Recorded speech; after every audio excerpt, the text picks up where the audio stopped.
Hello guys, मैं राकेश मिश्रा और मैं सबसे पहले तो यहाँ कोचिंग से संचालक जय सिंह जी को धन्यवाद दूंगा कि उन्होंने मुझे आप लोगों को पढ़ाने का अवसर दिया है। और मैं आप लोगों को सरकारी पत्र जो विभिन्न प्रतियोगी परीक्षाओं में पूछे जाते हैं, जैसे विशेष करके आरओ और एआरओ में पूछे जाते हैं, जो कि उत्तर प्रदेश लोक सेवा आयोग से संचालित होने वाली परीक्षा है।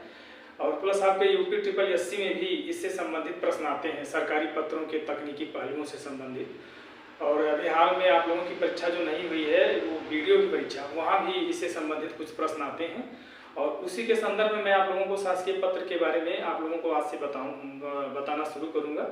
तो मैं शुरू करता हूं और सबसे पहले मैं आपको पत्र का संक्षिप्त विवरण दूंगा और उसके बाद धीरे धीरे वीडियो बनाऊंगा और धीरे धीरे सभी पत्रों का जो है प्रारूप क्या होता है और उनको कैसे लिखा जाता है और उनको क्या उसमें क्या तकनीकी बातें होती हैं, इसके संदर्भ में बताऊंगा।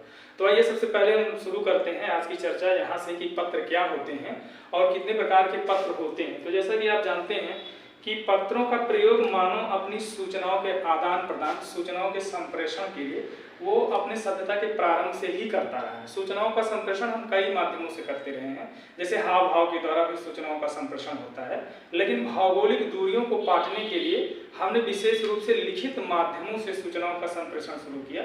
सूचनाएं मौखिक माध्यम से भी होती हैं। मुख्य रूप से दो प्रकार के माध्यम होते हैं सूचनाओं के, एक मौखिक माध्यम से मौखिक और दूसरा होता है लिखित। तो इन दोनों में क्या अंतर रहा है कि हमने लिखित माध्यम में सूचनाओं के संप्रेषण को वरीयता प्रदान की। देखिए, विशेषकर शासकीय पत्रों का दृष्टिकोण, शासकीय पत्रों का उद्देश्य यह होता है कि जो सूचना एक शासकीय कार्यालय से, एक सरकारी कार्यालय से दूसरी सरकारी कार्यालय को संप्रेषित की जा रही है या प्रेषित की जा रही है, वह सूचना हूबहू यानी एज इट इज रूप में दूसरे शासकीय कार्यालय को पहुंचे। यदि हम सूचना मौखिक रूप से प्रेषित करते हैं तो मौखिक रूप से इस बात की संभावना रहती है कि सूचनाएं विकारग्रस्त हो जाए या प्रेषक अधिकारी का जो मंतव्य है उस मंतव्य में हो सकता है कि वो सूचना दूसरे कार्यालय को ना पहुंचे, या पत्र का जो संदेशवाहक है वो संदेशवाहक उस सूचना में कुछ अपना भी मंतव्य जोड़ दे। इसलिए सूचनाओं के संप्रेषण के लिए लिखित रूप का प्रयोग जो है वो सर्वाधिक मिलता है और विशेष करके शासकीय पत्रों को लिखित रूप में ही प्रेषित किया जाता है। अब आते हैं, हम देखते हैं कि पत्र के कितने प्रकार होते हैं। अगर हम देखें तो पत्र मुख्य रूप से 3 प्रकार के पत्र हमारे सामने आते हैं। पत्र के प्रकार,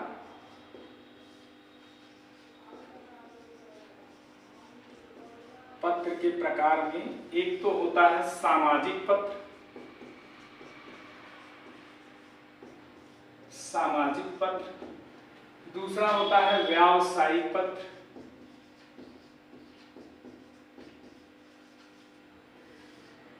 व्यावसायिक पत्र, और तीसरा जिसका संदर्भ हम लोगों से संबंधित है, जिसे हमको पढ़ना है, वो है शासकीय पत्र।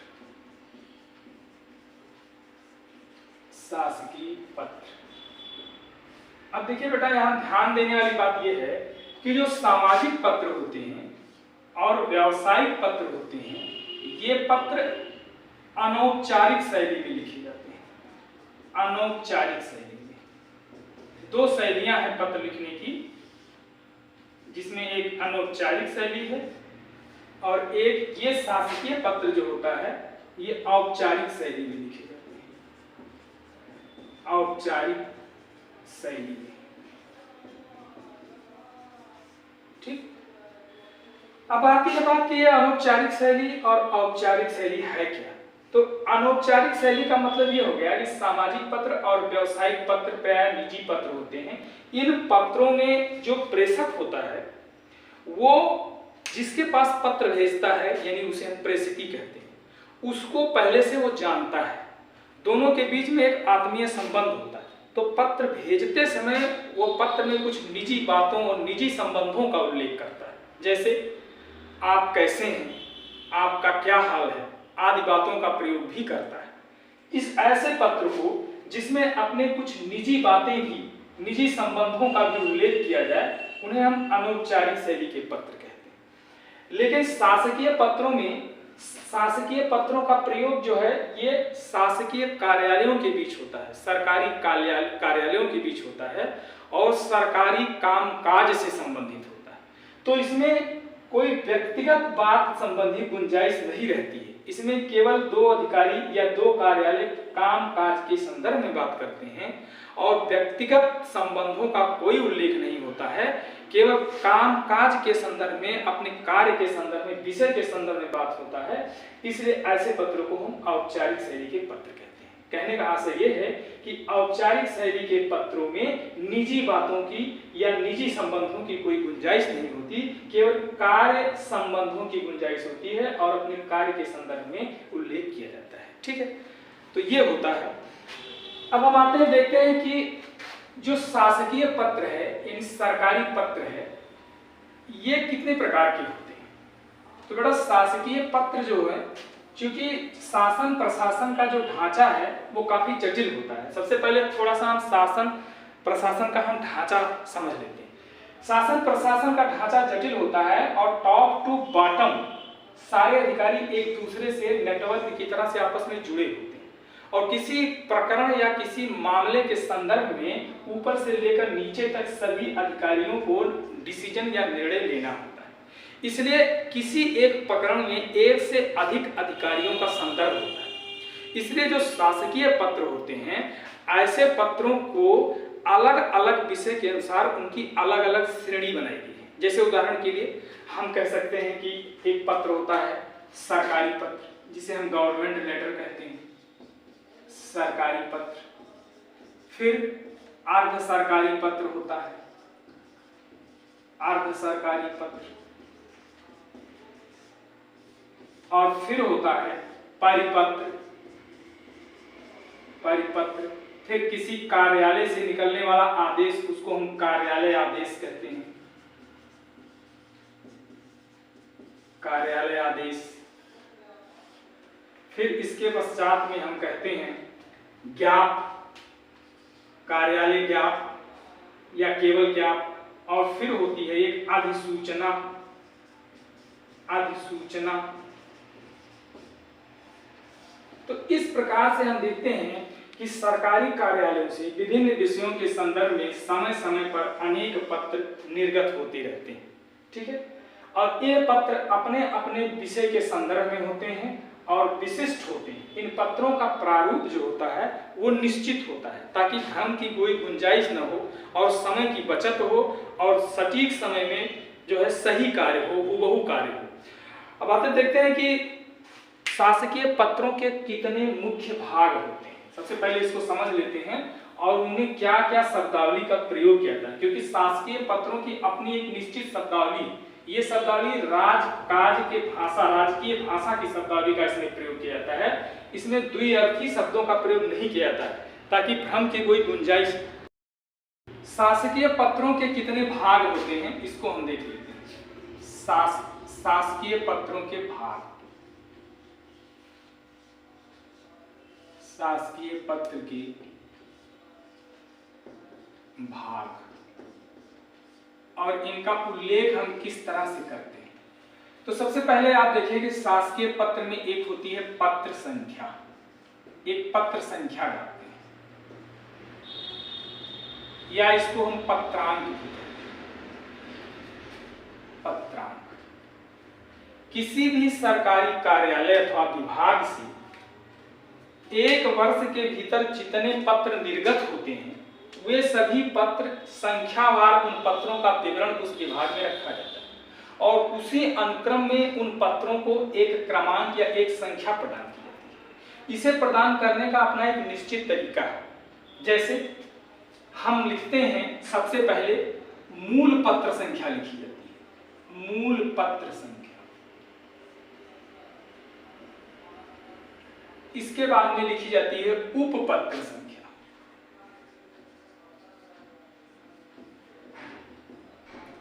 उपपत्र संख्या। और इसके बाद में लिखा जाता है जिस वर्ष में वो पत्र निर्गत होता है उस वर्ष का उल्लेख किया जाता है, वर्ष का उल्लेख। और वर्ष के रूप में हम सत्र का उल्लेख करते हैं, वर्ष या सत्र का उल्लेख करते हैं। जैसे अभी हम आपको एक पत्र का संख्या लिख के दिखाते हैं। मान लीजिए लिखा जाए 10, यहाँ लिखा जाए 2 का बाई 4। और सत्र का उल्लेख हम कैसे करेंगे? जैसे ये 2023 चल रहा है तो हम यहाँ लिखेंगे 2023 और ये सत्र है 24।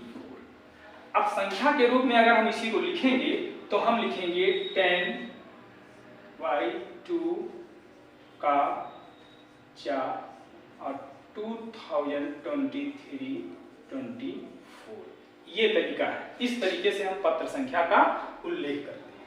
ठीक, अब इसके बाद में पहला हो गया शासकीय पत्रों में पत्र संख्या या पत्रांक। दूसरा इसका पार्ट होता है, दूसरे पार्ट पर हम आते हैं। दूसरा पार्ट इसका है प्रेषक। प्रेषक हम किसे कहते हैं? जो पत्र, जहां जिस सरकारी कार्यालय से पत्र निर्गत होता है या जो सरकारी पदाधिकारी पत्र निर्गत करता है उसे हम प्रेषक कहते हैं।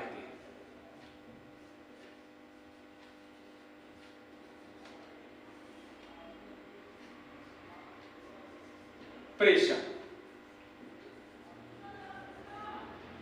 प्रेषक के संदर्भ में एक बात जान लीजिए कि सबसे पहले हम प्रेषक लिखेंगे, उसके पश्चात हम यहाँ पर विराम लगाएंगे।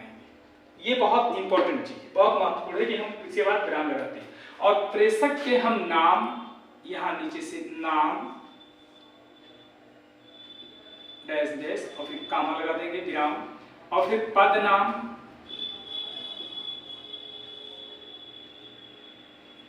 और फिर उसके शासकीय पता का उल्लेख करेंगे। शासकीय पा से पता संक्षिप्त में लिख रहे हैं और पूर्ण विराम लगा देंगे।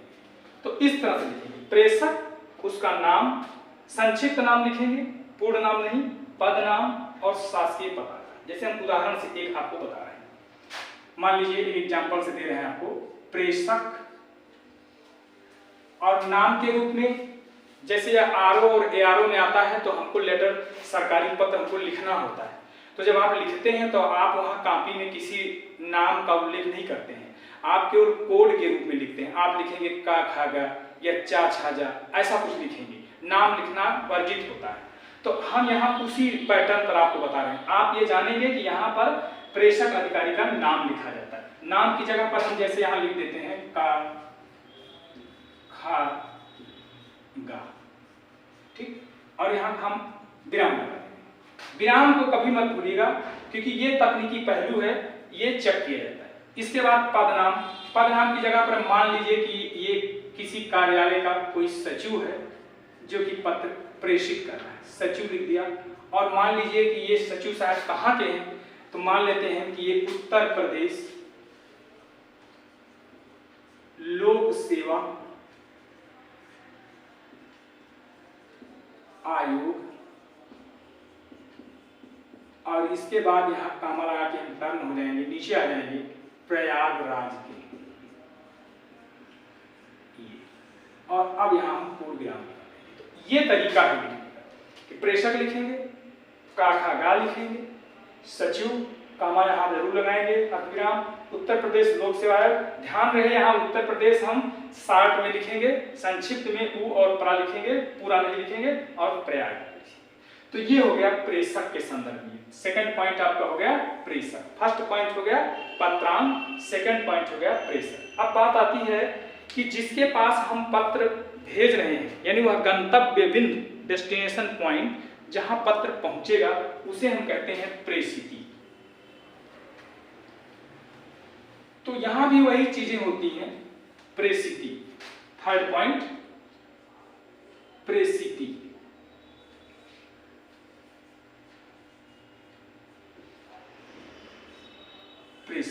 प्रेषिती लिखकर, प्रेषिती के संदर्भ में क्या होता है, प्रेषिती के बारे में भी वैसे है, उनका नाम, उनका पद नाम और शासकीय पता का उल्लेख किया जाता है। कैसे किया जाएगा देखिए, सबसे पहले प्रेषिती के लिए हम लिखेंगे सेवा में, सेवा में, और यहाँ पर वही विराम चिन्ह का प्रयोग करेंगे नीचे। और इसके बाद हम इनका नाम, तो इसे हम एक प्रारूप के रूप में बना रहे हैं, डैश डैश, यहाँ हम विराम लगा देंगे, और फिर पद नाम, फिर यहाँ विराम लगाएंगे। एक बात ध्यान देने वाली है कि नाम और पद नाम जैसे यहाँ हमने नाम लिखा, ये यहाँ तक आया, तो अगर हम पद नाम लिख रहे हैं तो इसको क्रॉस करके आगे न जाए, इसके सीध में हो, इससे पहले खत्म हो जाए तो भी कोई बात नहीं है, लेकिन इसके सीध से नीचे आगे क्रॉस न करें। फिर इसके बाद में हम इनका शासकीय पता लिख देते हैं, स से शासकीय, प से पता। अब इसके बाद हम लगा देंगे पूर्ण विराम। ठीक, अब एक उदाहरण से हम आपको दिखाते हैं। देखिए, जैसे हम लिखते हैं सेवा में, मान लीजिए पहले हमने आपको बताया था कि उत्तर प्रदेश लोक सेवा आयोग के सचिव ने एक पत्र निर्गत किया है प्रेषक के रूप में, और मान लेते हैं कि सचिव ने एक पत्र भेजा निदेशक उच्च शिक्षा आयोग को। तो हम यहाँ लिखेंगे सेवा में, और उनका नाम है। अब देखिए यहाँ पर ध्यान रखिए, अगर कोई आप पत्र लिख रहे हैं तो एक बार आपने नाम में प्रेषक के नाम में लिख दिया काखागर, तो अब उसको रिपीट मत करिएगा, आप बदल दीजिए। यहाँ आप लिख सकते हैं सेवा में 4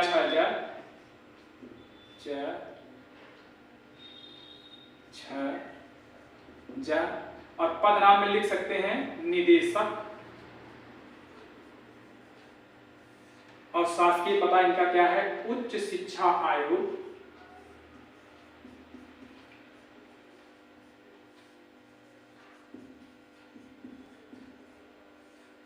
यहाँ कामा रहेगा, यहाँ भी कामा, यहाँ भी उच्च शिक्षा आयोग प्रयागराज।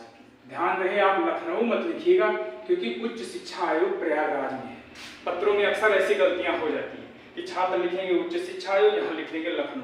तो जिस शासकीय कार्यालय को आप लिख रहे हैं उसके संदर्भ में आपको ये पता होना चाहिए कि कार्यालय है कहाँ पर। मान लीजिए आप लिख रहे हैं लोक सेवा आयोग, आपने लिख दिया लखनऊ, तो गलत हो जाएगा।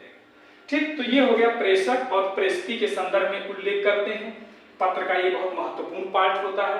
अब इसके बाद में हम क्या करते हैं, स्थान और दिनांक का उल्लेख करते हैं। स्थान और तीसरा चौथा पॉइंट है स्थान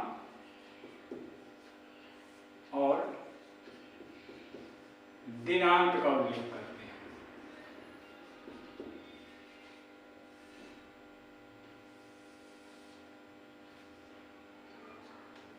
स्थान और दिनांक का उल्लेख हम करते हैं पत्र में, तो इसको कैसे लिखते हैं देखिए। सबसे पहले हम लिखेंगे दी लिख करके शून्य रख देंगे, डैश लगाएंगे, और जैसे मान लीजिए आज का डेट है, आज का दिनांक है 17 अप्रैल, तो यहां हम लिखेंगे 17 अप्रैल और फिर विराम लगाएंगे और सन लिखेंगे 2023, इस तरह से लिखेंगे। या इसको लिखने का एक और तरीका है, हम लिखेंगे दिनांक और 2 इस तरह से रखेंगे, विराम लगाएंगे और फिर रखेंगे 17 अप्रैल लिखेंगे ऐसे, और फिर 2 विराम और 2023, और बाद में हम यहाँ पर लिख सकते हैं, एक क्षमा कीजिएगा, एक चीज क्षमा कीजिएगा, मिस्टेक हो गया है।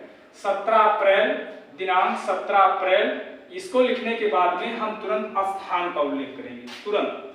अब जैसे स्थान मान लीजिए हम लिख रहे हैं, सपोज कि आप ये पत्र प्रयागराज से लिख रहे हैं, तो उस स्थान का जहां से पत्र लिखा जा रहा है, उस प्रेषक कार्यालय जहां पर है उसका उल्लेख करेंगे। तो मान लीजिए आप प्रयागराज से लिख रहे हैं, तो आप यहाँ पर लिख देंगे प्रयागराज। अब इसको लिखने के बाद आप कामा लगाएंगे और अब आप लिखेंगे 2023, और इस तरीके से अगर आप लिखेंगे तो यहाँ भी प्रयागराज, और फिर आप ऐसे करके 2023। यहाँ पर जो ध्यान देने वाली बात है वो ये है कि दिनांक लिखते समय आप ये जो महीने का नाम है इसको आप अंकों में नहीं लिखेंगे, इसको आप शब्दों में लिखेंगे। ये चीज जो है ध्यान रखिए, अंक में ये नहीं लिखा जाता। और जो आप जबकि मैंने बहुविकल्पीय परीक्षाएं हैं जैसे यूपी SSC वगैरह जो वीडियो की परीक्षा होने वाली है, उसमें ये चीज पूछा जा सकता है कि दिनांक लिखते समय महीने का नाम अंकों में लिखा जाता है या शब्दों में लिखा जाता है, तो आपका उत्तर होगा कि शब्दों में लिखा जाता है। तो ये हो गया स्थान और दिनांक का उल्लेख करते हैं। अब अलग अलग सरकारी पत्रों में कहाँ उल्लेख करते हैं, इसका स्थान जो है सभी सरकारी पत्रों में निश्चित है। तो जब हम सरकारी पत्र का वीडियो बनाएंगे तो उसमें हम उल्लेख करेंगे, जैसे अर्ध सरकारी पत्र में कहाँ स्थान और दिनांक लिखा जाता है, या ज्ञापन में कहाँ लिखा जाता है, तो उस तरह से उसका उल्लेख करते हैं, पर होता सब नहीं। फिर 5वां पॉइंट पर जब हम आते हैं, स्थान और दिनांक लिख लेते हैं हम, तो ये 5वां पॉइंट होता है पत्र का विषय। विषय का उल्लेख करते हैं, और विषय लिखने के बाद हम हल्का सा डैश लगा देंगे। विषय का उल्लेख करते समय हमें इस बात का ध्यान रखना होता है कि विषय संक्षिप्त हो, आकर्षक हो, और विषय को पढ़ते ही हमें ये पता चल जाए कि ये पत्र किस संदर्भ में है, एक मोटे तौर पर उस पत्र का पूरा खाका स्पष्ट है।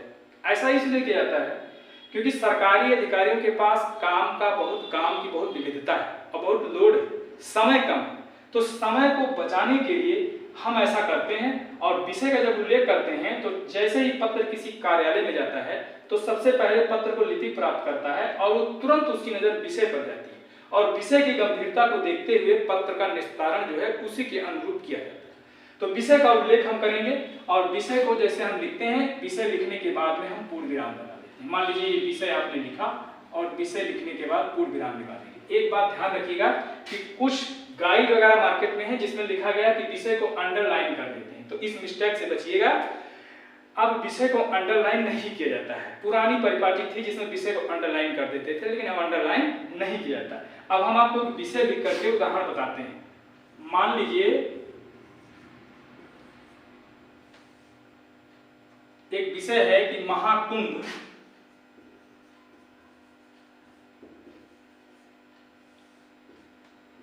दो 2018 में स्वच्छता एवं पेयजल के संदर्भ में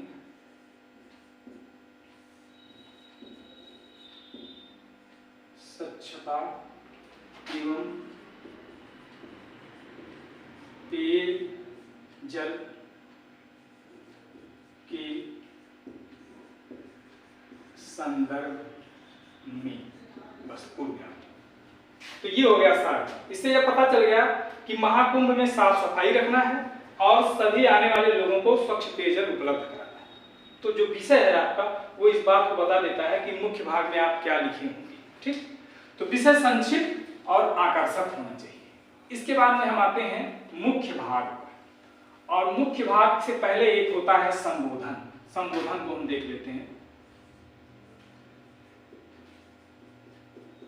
संबोधन, ये संबोधन बहुत महत्वपूर्ण है। संबोधन में जो निजी पत्र हैं, जैसे व्यावसायिक पत्र हैं, सामाजिक पत्र हैं, तो इनमें जो संबोधन प्रयोग किया जाता है वो अनौपचारिक शैली का होता है। जैसे प्रिय श्री या प्रिय मिश्रा जी या प्रिय श्रीवास्तव जी, प्रिय आदि शब्द को लगा करके, कभी कभी उनका नाम लगा करके, उनकी जाति लगा कर, या कभी कभी उनको कोई उपाधि वगैरह मिली होती है तो उसको लगा करके हम संबोधन करते हैं। लेकिन जो सरकारी पत्र होते हैं उसमें औपचारिक संबोधन का प्रयोग किया जाता है, और उसके लिए जो परंपरा रही है वो रही है महोदय। महोदय लिखते हैं संबोधन के लिए, महोदय लिखेंगे। और अगर आप पत्र लिख रहे हैं किसी, मान लीजिए किसी महिला अधिकारी के पास, तो आप महोदया लिखेंगे, महोदय। यही संबोधन होता है। केवल अर्ध सरकारी पत्र जो होता है, उस अर्ध सरकारी पत्र में हम प्रिय श्री महोदय लिखते हैं, प्रिय श्री महोदय। और ये हम लिखते हैं अर्ध सरकारी पत्र में, अर्ध सरकारी पत्र इसमें। तो ये हो गया संबोधन। और संबोधन के बाद में हम पत्र के मुख्य भाग या पर आते हैं। मुख्य भाग, संबोधन के बाद में आता है पत्र का मुख्य भाग। अब मुख्य भाग को लिखने का अपना एक तरीका होता है। एक उसको जो हम शुरुआत करते हैं तो शुरुआत करने की अपनी तकनीकी विधि होती है। जैसे हम मुख्य भाग में क्या लिखते हैं, जैसे हम लिखेंगे, एक दो विधि आपको बताएंगे, फिर जैसे जैसे लेटर आएगा उसको वैसे वैसे बताते चलेंगे। जैसे हम लिखेंगे कि उपर्युक्त विषयक, उपर्युक्त विषयक आपके पत्र संख्या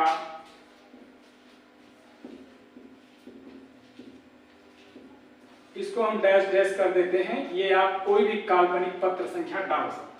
उपर्युक्त विषय आपके पत्र संख्या, कोई भी पत्र संख्या डाल दीजिए, है ना। दिनांक, कोई भी दिनांक डाल दीजिए। के संदर्भ में मुझे यह निर्देश हुआ है कि, मुझे यह निर्देश हुआ है कि, इसके बाद में वो अपना जो भी उनको निर्देश हुआ है लिखते चले जाएंगे। ऐसे आप लिखेंगे, पूर्ण विराम कर देंगे। अब यहाँ देखिए लिखा गया है कि उपर्युक्त विषय का आपके पत्र संख्या इतना, दिनांक इतना के संदर्भ में मुझे यह निर्देश हुआ है। निर्देश शब्द का प्रयोग करेंगे, निर्देश शब्द का प्रयोग नहीं करेंगे। कुछ किताबों में निर्देश शब्द लिखा जाता है, तो आप निर्देश शब्द का प्रयोग नहीं करेंगे, निर्देश शब्द का प्रयोग करेंगे। और दूसरी बात आप देख रहे हैं कि ये जो वाक्य है ये अप्रत्यक्ष है, यानी इनडायरेक्ट है, डायरेक्ट नहीं है। ऐसा नहीं किया गया है कि उपर्युक्त विषय के संदर्भ में आपके पत्र संख्या इतना, दिनांक इतना के संदर्भ में मैं निर्देश देता हूं कि, तो ये प्रत्यक्ष वाक्य हो जाता है। यहाँ पर अप्रत्यक्ष वाक्य बनाया गया है, मुझे यह निर्देश हुआ है। क्योंकि कोई अधिकारी या कोई पदाधिकारी या पत्र लिखता है तो राष्ट्रपति या राज्यपाल की तरफ से पत्र लिखता है, तो वो स्वयं को एक इनडायरेक्ट रूप में वाक्य बना करके पत्र लिखता है। तो कहा गया है कि मुझे यह निर्देश हुआ है कि, इस तरह के शब्दावली का प्रयोग करते हुए लिखा जाता है। और मान लीजिए मुख्य भाग में पत्र के एक से अधिक पैरा आ गया, यानी एक से अधिक प्रस्तर आ गया, तो हम क्या करते हैं कि पहले प्रस्तर को हम कोई संख्या प्रदान नहीं करते हैं, उसको वैसे रहने देते हैं। और दूसरा जो पैराग्राफ होता है उसको हम बाईं तरफ एक संख्या डाल देते हैं। मान लीजिए अब इसी को हमने लिखा और इसको लिखने के बाद हमको दूसरा प्रस्तर लिखना है, तो हम शुरुआत कहाँ से करेंगे, जहां से उपर्युक्त हमने शुरू किया है उसी के नीचे से हम थोड़ा सा छोड़ करके और यहाँ से शुरू कर देंगे। मान लीजिए यहाँ से हमने शुरुआत कर दिया और इस तरह से हम लिखते हुए आएंगे पत्र को, और फिर यहाँ से दूसरी लाइन कर देंगे और इस तरह से लिखते हुए हम चले आए। और मान लीजिए यहाँ समाप्त हो गया पत्र, यहाँ पूर्ण विराम लगा देंगे और इसको हम नंबर 2 प्रदान कर देंगे। पहले को कोई नंबर नहीं देंगे, लेकिन दूसरे को हम नंबर 2 प्रदान कर देंगे। और इस तरह से मुख्य विषय हो गया। इसके बाद मुख्य विषय के बाद आता है समापन। मुख्य भाग या मुख्य विषय के बाद आता है समापन। तो एक बात ध्यान दीजिए कि सरकारी पत्रों में समापन संबंधी किसी विशिष्ट शब्दावली का प्रयोग नहीं किया जाता है, किसी विशिष्ट शब्दावली का प्रयोग नहीं किया जाता। समापन में किसी विशिष्ट शब्दावली का प्रयोग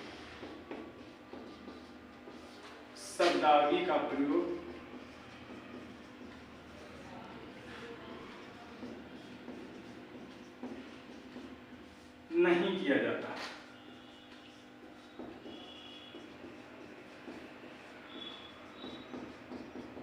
केवल अर्ध सरकारी पत्र जो होता है, अर्ध सरकारी पत्र में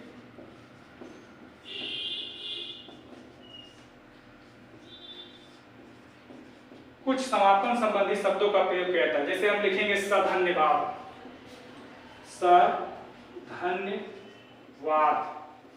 या ससम्मान, या लिखेंगे सादर। ऐसे ही शब्दों का, इत्यादि शब्दों का प्रयोग करेंगे, और वो भी केवल अर्ध सरकारी पत्र में, सरकारी पत्र वगैरह में नहीं करते हैं। तो ये हो गया समापन। अब समापन के बाद में क्या करते हैं, समापन के बाद में हम अधोलेख लिखते हैं। जो पॉइंट, जो पत्र का भाग आता है समापन के बाद, उसको कहते हैं अधोलेख। अधोलेख। तो सरकारी पत्रों में यानी शासकीय पत्रों में अधोलेख के रूप में हम उपयोग करते हैं 2 शब्दों का। एक है भवदीय, भवदीय, और दूसरा है भवननिष्ठ, भवननिष्ठ। भवननिष्ठ का प्रयोग करते हैं हम अर्ध सरकारी पत्र, अर्ध सरकारी पत्र में भवननिष्ठ का प्रयोग करेंगे।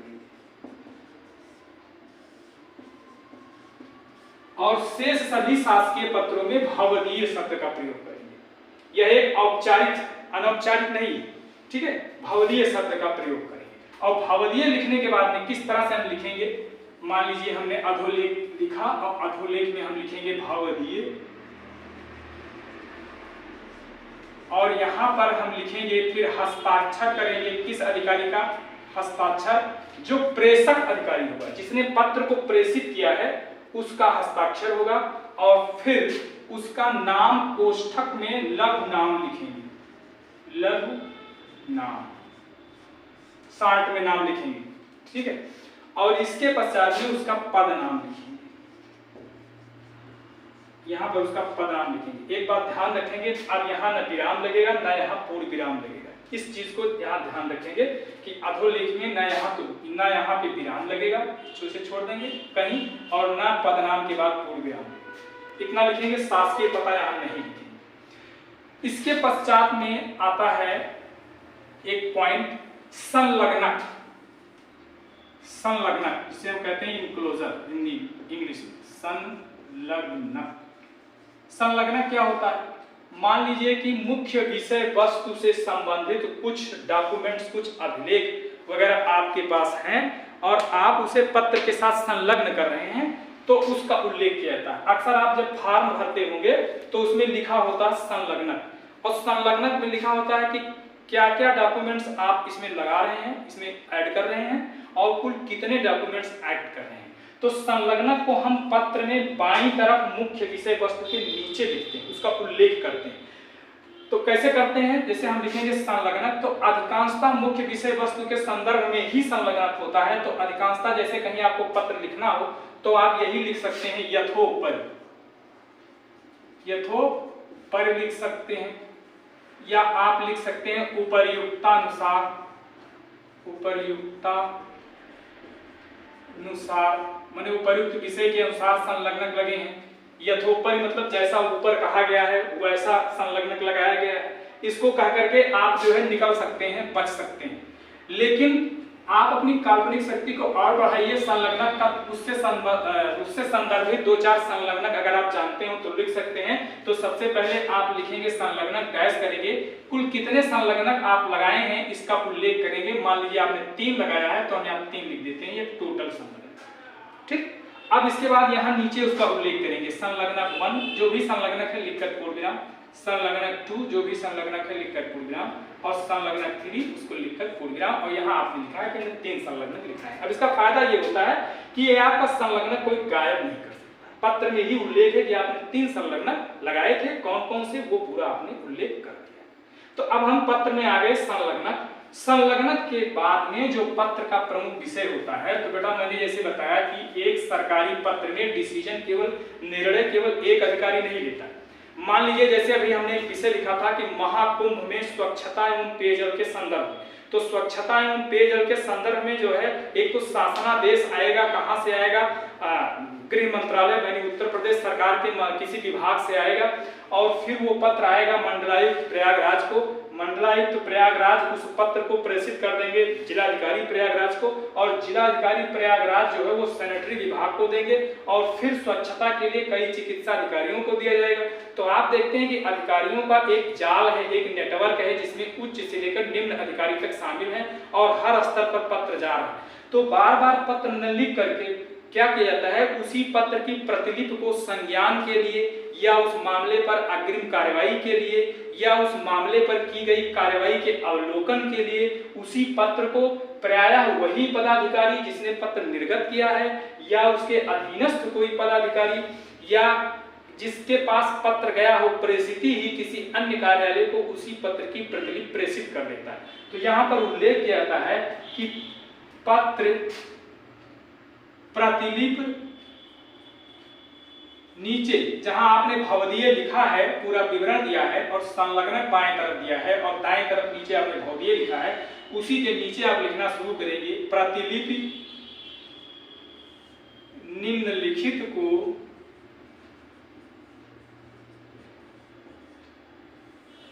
सूचना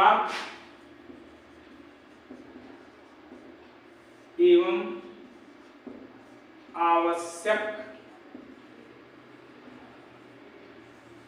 कार्यवाही हेतु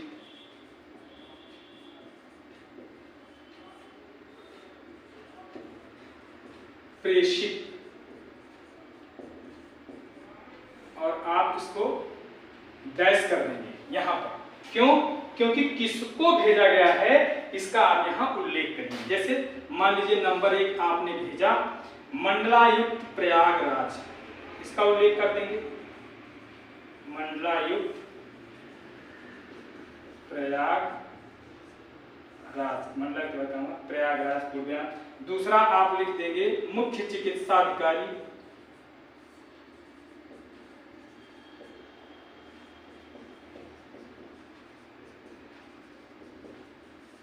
मुख्य चिकित्साधिकारी प्रयागराज।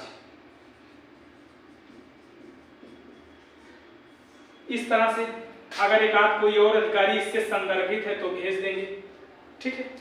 और इसके बाद में जिसने इस प्रतिलिपि को भेजा है, जिस अधिकारी ने, वो अधिकारी यहां नीचे आदेश लिखता है, तो वो लिखता है आज्ञा से। आज्ञा से मान लीजिए किसी विभाग का उप सचिव है, उप सचिव, और यहां एक मिनट, आज्ञा से यहां वो अपना नाम लिखेगा, नाम, और उसके बाद में अपना पद नाम लिखिएगा। पद नाम जैसे सचिव है या क्या है, ठीक है, ये लिखिएगा। तो ये हो गया आपका पत्रों का एक वो क्या क्या कितने उसके पार्ट होते हैं। और एक बात और बता दें कि प्रतिलिपि लिखने से पहले जहां से आप प्रतिलिपि लिखना शुरू करते हैं उसके ऊपर आप उस पत्र का दिनांक और स्थान डाल देते हैं, ताकि ये पता रहे कि किस पत्र की प्रतिलिपि ये आई है। तो आप लिखते हैं, सबसे पहले स्थान लिखते हैं और लिख देते हैं तद दिनांक। तद दिनांक मतलब एक बार आपने दिनांक डाल ही दिया ऊपर, तो वही उसी दिनांक का स्थान नहीं, संख्या, पत्र की संख्या लिखते हैं, सॉरी, पत्र की संख्या लिखेंगे, पत्र संख्या, पत्र संख्या का उल्लेख करेंगे और आप लिख देंगे तद दिनांक, मतलब उसी दिनांक का पत्र है, तद दिनांक, ये आप ऊपर उल्लेख कर देंगे, पत्र संख्या और तद दिनांक। तब लिखेंगे प्रतिलिपि निम्नलिखित को सूचना एवं आवश्यक कार्यवाही को प्रेषित। कभी कभी लिखा जाता है प्रतिलिपि निम्नलिखित को अवलोकनार्थ एवं पुनः कार्यवाही हेतु प्रेषित। इस तरह से अपना जो है, जब आप कई पत्र पढ़ेंगे तो आप पकड़ लेंगे भाषा से। और इसको इसी रूप में लिखा जाएगा सूचना। आप ऐसा नहीं लिखेंगे कि सूचना के लिए, सूचना आवश्यक कार्यवाही हेतु प्रेषित। तो ये रहा आपका पत्र का भाग, जो कि ये समाप्त हो गया संक्षेप में। अब इसके बाद में जो है कितने पत्र होते हैं, और सभी पत्रों का अपना एक निश्चित प्रारूप होता है। जैसे सरकारी पत्र हो गया, अर्ध सरकारी पत्र हो गया, कार्यालय ज्ञाप हो गया, कार्यालय आदेश हो गया, और अधिसूचना हो गई। इन सभी का अपना एक निश्चित प्रारूप होता है, और उसी निश्चित प्रारूप पे ये पत्र लिखे जाते हैं। तो इनको हम आगे के वीडियो में देंगे।